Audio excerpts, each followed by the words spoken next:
বেহেশতে যাওয়ার জন্য অলি হওয়া শর্ত।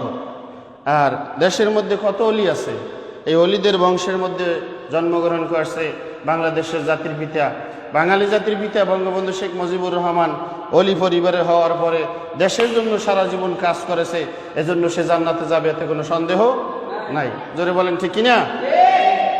আপনি যতই বিরোধিতা করেন, বিরোধিতা করে কোনো লাভ নাই, কারণ বেহেশতে যাওয়ার জন্য আল্লাহ তাআলা উসিলা খুঁজবে।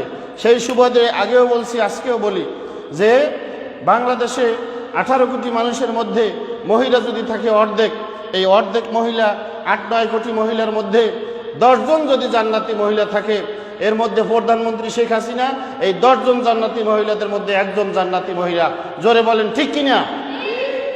আপনি বিরোধিতা করতে থাকেন, এতে কোনো আমার অসুবিধা নেই। আপনার মৌলবী থাকলে আপনি নিয়ে আসতে পারেন, আপনার হুজুর থাকলে আপনি নিয়ে আসতে পারেন।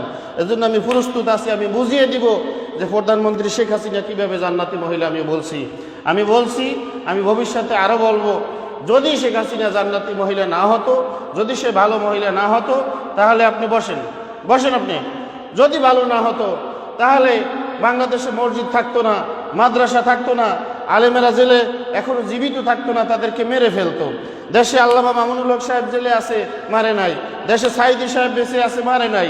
এরকমের করে অসংখ্য ভালো মানুষদেরকে এখনো দয়া করে বিএনপির প্রধানমন্ত্রী, বিএনপি নেত্রীকে এখনো বাঁচিয়ে রাখছে, সুস্থ বাসায় থাকতে স্থান দিয়েছে। যদি সে ওই রকমের জালিম হইতো, তাহলে অনেক মানুষ এখন দুনিয়াতে বেঁচে থাকতে পারতো না, সবাইকে মেরে ফেলতো।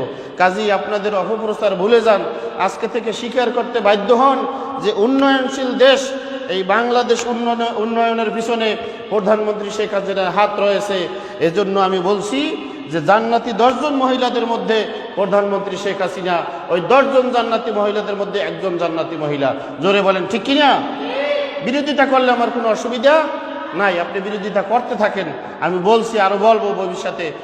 আল্লাহ পাকের ইচ্ছাকে আমি আল্লাহ তাআলাকে ভয় করি, দুনিয়ার কাউকে ভয় করি না।